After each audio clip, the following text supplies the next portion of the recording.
Graça e paz, abençoados. Voltando aqui com o nosso tema, Satanás, o poder invertido. Então, parece que agora vamos para a parte 8, né? Vamos prosseguir. Para nós fecharmos esse entendimento, vamos ver se conseguimos fechar nessa parte, nessa série. Satanás, o poder invertido, parte 8. Então, abençoados, como o irmão Paulo estava explicando, os irmãos ensinadores em graça pegam um literalismo lá de 2 Samuel 24, do 1 ao 10, onde diz que Deus incitou Davi a criar censo contra Israel. E existe lá em Crônicas, 1 Crônicas 2, 1 Crônicas 21, verso 1, 1 Crônicas 21, verso 1, diz que Satanás incitou Davi a enumerar Israel. Então, eles fazem uma literalização, eles não pegam o contexto da palavra, não entendendo, e ensinam que Deus e Satanás são o mesmo ser. Que Satanás é um lado, o outro lado de Deus, que é o lado contrário para os desobedientes. Não.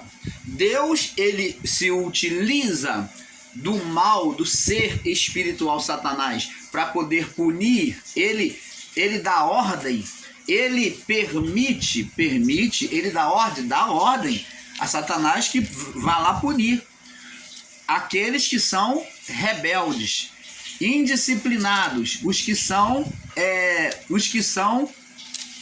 que vivem na carnalidade. Então, eles recebem a punição do seu erro. Mas a palavra de Deus diz que Deus não tem prazer no sofrimento do justo. Então, se é justo, então não vai sofrer penalidade. Então, abençoados, ensinar com literalismo de dizer que Deus e o mal são a mesma figura, que Deus é o Criador, é bem, e que Deus também é a matéria, que é o mal, que Deus é a carne do homem. Vamos acabar com esse entendimento errado de que Deus é a carne do homem, de que o diabo é a carne do homem. Vamos acabar com esse entendimento errado de que diabo é a carne do homem, porque se você ensinar assim, amados, é questão de raciocínio. Então pega os diabos que estão mortos lá e manda eles fazer alguma coisa. Se é carne, pega os cadáveres lá e vê se eles têm alguma reação de fazer o mal, já que diabo é a carne do homem. Você que ensina com esse literalismo, afirmando que diabo é a carne do homem. Se diabo é a carne do homem, então pega um cadáver e mostra para nós o cadáver se prostituindo, mostra o cadáver matando, mostra o cadáver tendo ódio, mostra o cadáver fazendo mal contra alguém. Mostra um cadáver maldizendo alguém. Então, você está fazendo um literalismo em dizer que diabo é a carne. A carne sem o corpo, sem uma alma, não tem ação. E é isso que você não entende, meu irmão ensinador em graça, está ensinando abobrinha aí, ensinando o literalismo. Então, o corpo sem uma alma não tem ação, é um cadáver, é um corpo morto. E aonde é que o ser espiritual que nós ensinamos aqui, o Satanás, o diabo, aonde é que ele estimulava? Ele estimulava quem? A carne, o corpo? Não. Ele estimulava o quê? Ele instigava, ele estimulava a alma, os desejos da alma. A alma é que tem desejos, abençoados. Vamos aprender a separar as coisas. Vamos aprender a separar os entendimentos. Corpo nenhum tem desejo sem alma.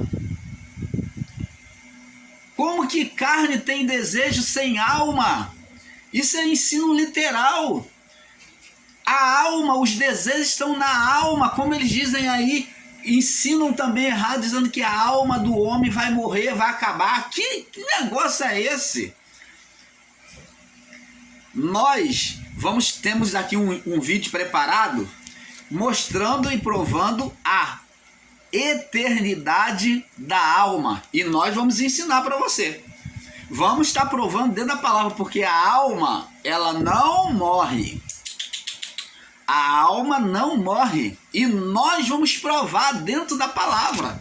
É outra série que vai ser uma bênção, uma explosão de entendimento para você ficar assim, ó, de boca aberta.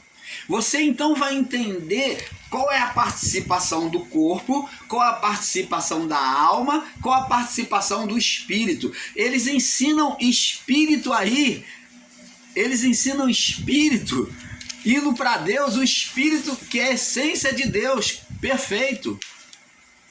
O ensinamento totalmente ilógico, errado.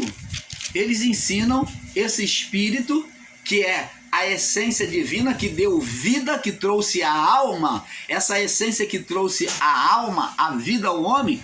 Eles ensinam que isso daí é perfeito, vai voltar para Deus. É claro que é perfeito, porque a essência divina não tem pecado, não tem fraqueza. Mas eles não entendem que a palavra diz que a alma é que vai para Deus. A alma é que é trabalhada, é que é importante para o Criador. Aqui na nossa vivência, a alma é que é a nossa personalidade gerada nesta vida, neste campo de Deus, na criação. É essa que Deus trabalha, meu amado. É essa personalidade, essa pessoinha aqui, ó, a alma do irmão Paulo, é que é trabalhada, a alma sua aí, minha irmã, é que é trabalhada por Deus.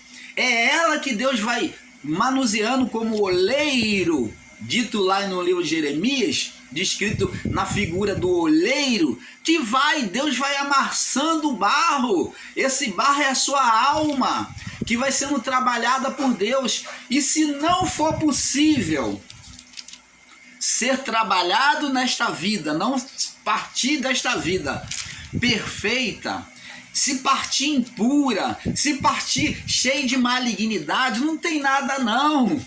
Não tem nada não, porque o impossível ao homem, o que não foi possível nesta vida aqui ao homem, vai ser possível a Deus, porque essa alma vai ser disciplinada no fogo eterno. Ela vai ser apurada, mas ela vai sair de lá perfeito e vai voltar para o Pai, porque Deus diz que todas as almas são minhas. Oh, abençoados, você vai ter no entendimento, todas as almas são minhas. Não existe esse ensino de que Deus perdeu a alma para o diabo, que o diabo levou a alma. Não, o diabo não leva ninguém, ele foi lançado no fogo. Agora, as almas ímpias serão lançadas no fogo eterno, lá onde o diabo está. Então, o que acontece? Vão sofrer queimação, juízo de fogo eterno. Não é fogo físico, como os irmãos em graça estão usando uma visão, estão distraindo a sua atenção e ensinando como se fosse um fogo físico. Não é um fogo humano, é um fogo eterno, ou vamos melhor dizer para que você entenda, fogo espiritual, fogo de Deus, do eterno. O fogo eterno, o fogo do eterno, não significa dizer que essa alma vai ficar lá eternamente, mas esse fogo, ele nunca vai se apagar, ele sempre vai existir, porque ele é o fogo do eterno, que vai existir para todo o período da criação. Todos que passarem na criação, se for ímpio, vai ser destinado ao fogo eterno, para ser apurado por Deus. Mas todos os espíritos, ou todas as almas, não estou falando de espírito como essência, não. Estou falando de espírito como alma, alma como espírito. Todas essas almas, elas um dia estarão diante de Deus. É claro, uns vão ao morrer ir direto para o Pai, e outros vão sofrer juízo do fogo eterno. Vai demorar um tempo, um olã de Deus, um tempo para elas serem apuradas e serem salvas. É isso que o irmão Paulo ensina. O canal Luz da Graça ensina isso, porque a prova disso está justamente, vamos lá no livro de 1 Pedro. Acho que é 1 Pedro. 1 Pedro ou 2 Pedro? Deixa eu achar aqui para você. Vamos lá. Vamos provar aqui. Vamos provar para você que estão te ensinando aí erroneamente. Olha o que Pedro diz aqui, ó. Deixa eu ver se eu acho aqui, peraí. É que tá batendo vento aqui. É 1 Pedro, no capítulo 18. Vamos observar. As almas, elas vão ser jogadas fora, vão ser jogadas no lixo, vão morrer eternamente? Elas vão deixar de existir? Não. Pedro diz aqui, ó, o mesmo que aconteceu com o povo no início da criação acontecerá com as almas ímpias. Da mesma forma, vê que Deus não esquece de ninguém. Ele disse, pode uma mãe, porventura, se esquecer do seu filho a quem ela amamenta? Pode uma mãe esquecer seu filho de peito a quem dá de mamar? Uma mãe que amamenta seu filho, ela pode esquecer do seu filho? A palavra de Deus diz, não. E da mesma forma eu jamais me esquecerei de vós. Assim como a mãe não pode esquecer o seu filho a quem amamenta, eu jamais me esquecerei de vós. Isso daí não está sendo dito por acepção de pessoa, mas está dizendo sobre todas as vidas, toda a criação. Agora, com entendimento, vamos ver que o que aconteceu com este povo no período de Noé, essas almas ímpias, vai acontecer com as almas ímpias que morrem na condição de condenação.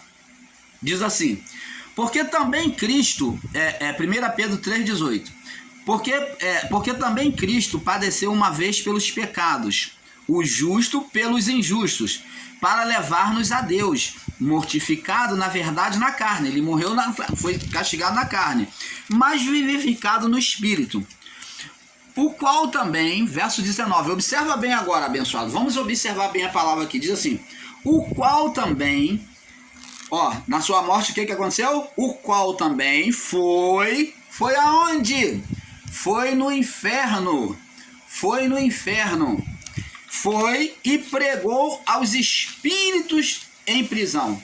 Vamos entender aqui, quando o irmão Paulo aqui diz que Cristo foi ao inferno, e a própria palavra de Deus diz isso, que ele foi lá no inferno, no profundo abismo, e pregou aos espíritos em prisão, está mostrando que Jesus ele falou para Pedro que as portas do inferno, duas ou mais portas, tá no plural, portais. Jesus poderia ter falado para Pedro o seguinte, Pedro, eu digo que tu és Pedro, e a porta do inferno, ele poderia ter falado assim, a porta do inferno não prevalecerá contra a minha igreja, mas ele diz que contra a igreja não é sepultura, esse inferno aqui dito por Jesus, mas está dizendo de portas, porque a sepultura era a entrada, era o princípio, era a primeira porta, mas existia outras portas que era destinada ao inferno. Por isso que Jesus colocou no plural, que é referente a duas ou mais. Então ele disse, eu te digo que tu és Pedro, e eu te digo que tu és Pedro, e sobre esta pedra edificarei a minha igreja, e as portas, dois ou mais, plural, estou dando aulinha de português para os desentendidos, que diz que inferno é sepultura. Você ensinar inferno como sepultura é você literalizar os ensinos, dizer que só existe uma porta de inferno. E nós, na Bíblia, encontramos várias portas. Temos várias portas do inferno, porque sepultura não é só não é só uma porta do inferno. Existe o mar como porta do inferno. A palavra diz lá no livro de Apocalipse que o mar devolveria os seus mortos. É uma porta do inferno também, o mar, a terra, né? Então, existe também, agora, no sentido espiritual, então aqui nós vimos duas portas do inferno no sentido físico. A terra, a sepultura na terra, e a sepultura no mar. Os que morreram no mar, diz que o mar veio, devolveu. Jonas descreveu o inferno como uma sepultura, Jonas descreveu o mar como um abismo, como um inferno. Ele disse que esteve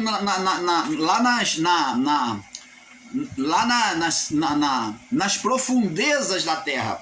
Jonas disse que esteve na profundeza da terra, no abismo. Então, comparado ao inferno. Jesus disse que morreria e ressuscitaria, seria com ele igual com Jonas, 3 dias no interior da terra, na sepultura. 3 dias, e que ao 3º dia ia ressuscitar. Então, agora vemos essa sepultura no sentido espiritual. Falamos da sepultura física, terra e mar. Agora vamos explicar. Agora sobre a sepultura espiritual, que são portas no plural, 2 ou mais, vemos aí, a Bíblia declara sobre a passagem do rico e do Lázaro, que eles dizem que é uma parábola e não é descrito como parábola, é um fato real que descreve nomes e figuras de pessoas existentes e real. Pessoas que estavam nos céus, como Moisés, ou pai Abraão, né? Cita o nome de Moisés. Eles têm Moisés e os profetas, que ouça. E ali o rico conversa com o pai Abraão ao longe. Ele está ao longe. Então, vemos que esse inferno ali, que o Lázaro está, esse inferno ali que Lázaro está. Por que inferno? Irmão Paulo, explica para nós. Mas Lázaro não é considerado como um justo? Não morreu como justo? Foi. Mas a palavra de Deus diz que todos pecaram e destituídos foram da glória de Deus. Nenhum espírito ou nenhuma alma subia para Deus por causa do estado de condenação. Adeana. É esse pecado que João Batista falou. Eis o Cordeiro de Deus, tira o pecado do mundo, o pecado da condenação espiritual adeana.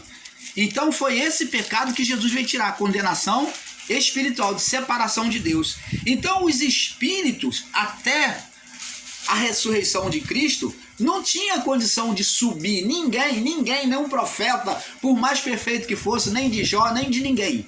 Nem de Moisés, nem de Elias, nem de Jeremias, ninguém.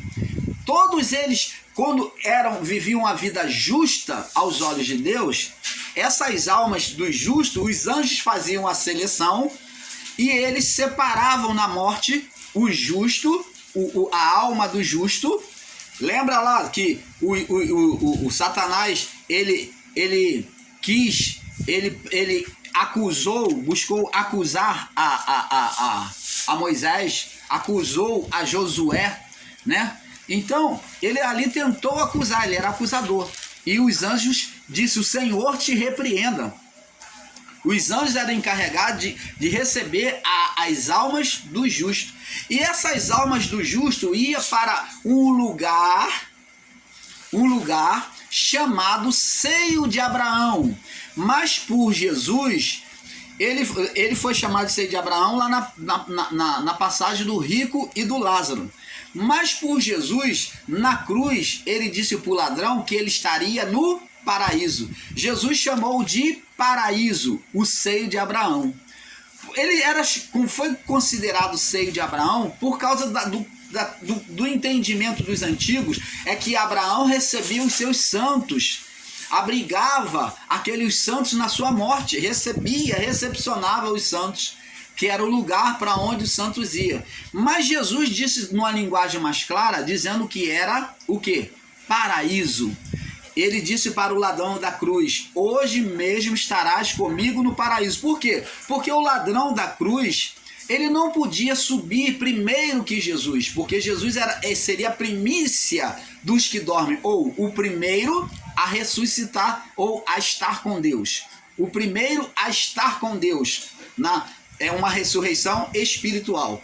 O primeiro a ter a ressurreição espiritual seria Jesus, a estar com Deus, ser levado de volta para Deus. Então ele foi chamado de primícia, ou primeiro, dos que dormem, que se apresentou diante de Deus. Ninguém chegaria diante dele, porque ele seria o autor da obra da salvação.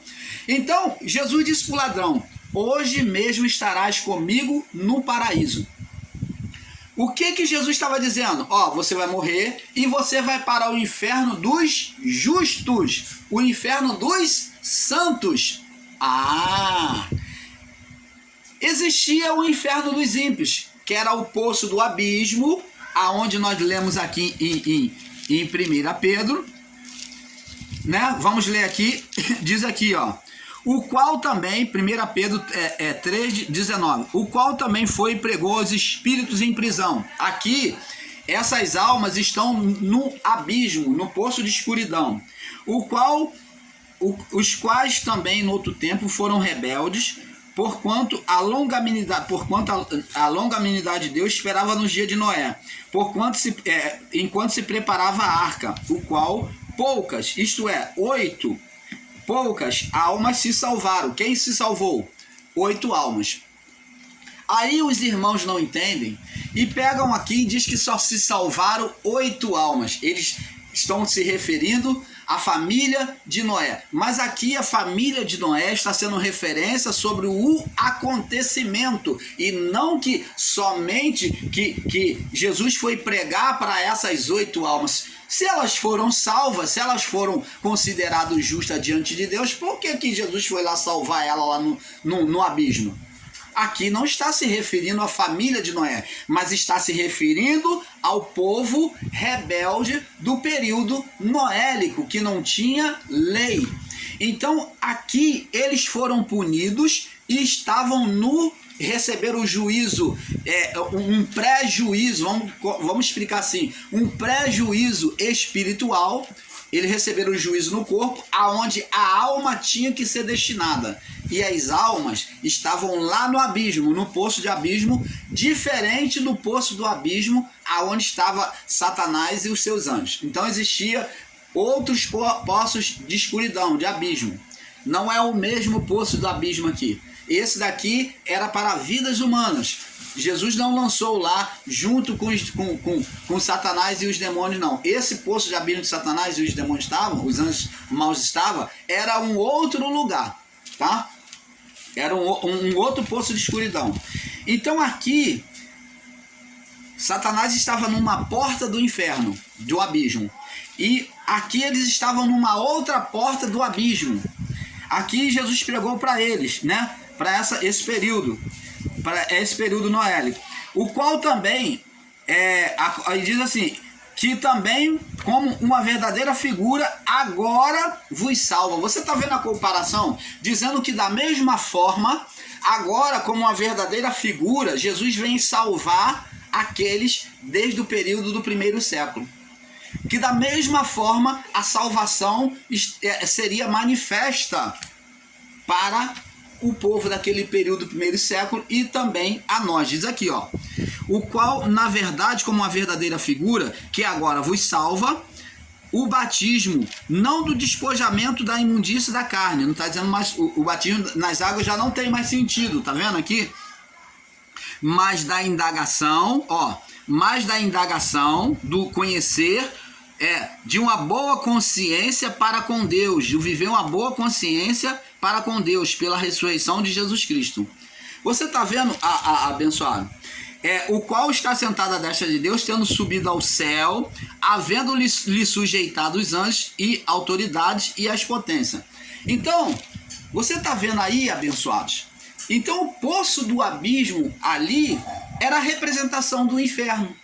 Era uma outra parte do inferno. Agora, existia também o lago de fogo, porque nem os anjos, no princípio, foram lançados no lago de fogo. Eles só foram lançados no lago de fogo no dia do juízo, que nós ensinamos que houve nos anos 70. Isso nós cremos. Nós cremos que houve juízo nos anos 70, aonde o ser espiritual foi lançado lá com os anjos maus. Mas, irmão Paulo, o que é isso que existe hoje? Esses chamados demônios são gerados a partir da carnalidade do homem. Esses demônios existiram no passado, gerado pelo pecado, pela carnalidade do homem. Nós vemos lá que Saul foi se consultar com a necromante, invocou demônios ele invocou demônios, ele não foi lá invocar anjos caídos, não. Ele invocou demônios. Ele invocou demônios. E o povo antigo já invocava a Baal, invocava demônios, invocava Astarote, invocava várias deusas, a deusa Diana, vários ídolos. Então isto é invocação de demônios. Aí a pessoa entra em estado de condenação pela idolatria e ela vai gerar demônios. E nós vamos te explicar isso aqui, como que se gera demônios. Agora vamos entender, eu mostrei para vocês aí que inferno existia várias portas, né? E que Jesus foi lá resgatar. Da mesma forma, ele resgata, Deus resgata o ímpio, a alma ímpia. Ela vai ser lançada no inferno e vai ser tirada de lá, como aquele povo do período noélico. Jesus não foi lá tirar eles de lá? Foi. Ele não salvou, resgatou os espíritos que estavam em prisão? Resgatou. E você acha que Jesus fez toda essa obra, diz que Deus amou o mundo de tal maneira, quer dizer que antes ele não amava, que tinha lei, ele perdoou. E agora que tem graça, que vem o amor incomparável, ele vai, diante daquele que não quer obedecer ele vai pegar e vai aniquilar para sempre, vai extinguir essa vida? Não. Deus, ele ama, o amor de Deus é incomparável. Essa vida, esse ímpio vai ser punido. Mas um dia, no tempo, no olã de Deus, ela vai ser trazida de volta para Deus. Todas as almas são minhas, vão voltar. Não existe esse ensino de que Deus perde alma para o diabo. As almas todas são de Deus. Os céus são de Deus. Todos os céus são de Deus. Não existe isso. A palavra diz que o salmista falou que ainda que ele faça a cama dele no inferno, Deus lá estaria. Ele falou, ainda que eu faça a minha cama, ainda que se eu subo os céus, lá tu estás, diz o salmista. Se eu desço ao mais profundo do abismo, lá tu também estás. Se eu faço a minha cama no mais profundo abismo, lá tu também estás. Então, abençoados, Deus, ele é dominador tanto dos céus quanto do inferno. Ele criou o inferno. Ele diz que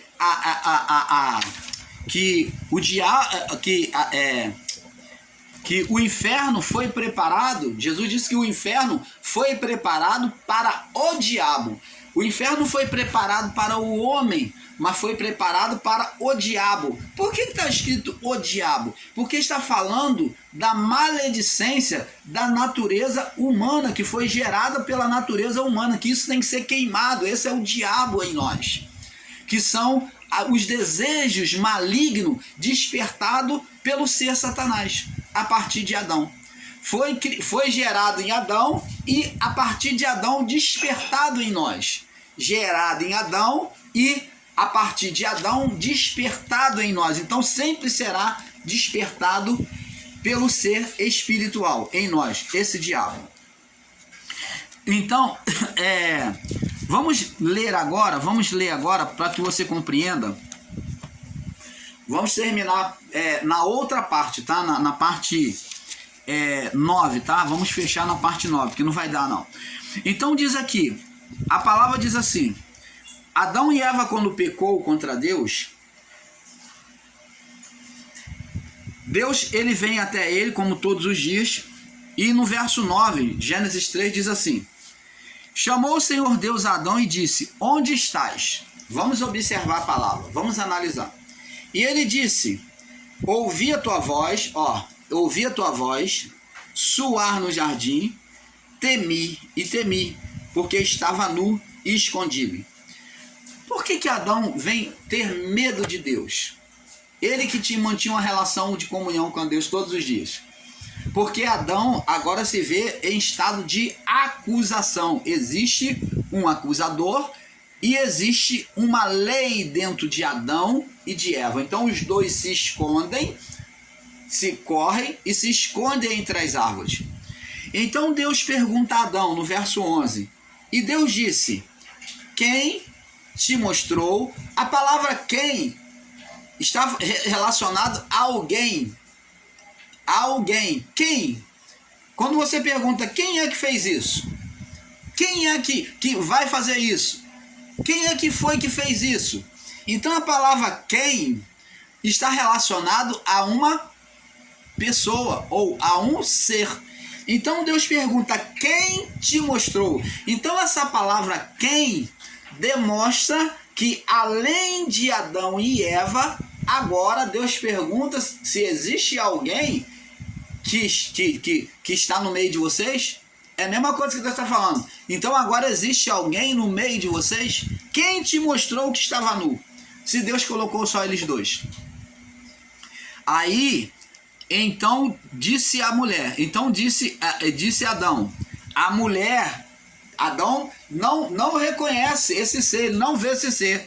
Ele diz assim, ó, Adão ele não reconhece esse ser, mas a mulher sabe que ela gerou, a partir dela, esse ser foi gerado nela primeiro.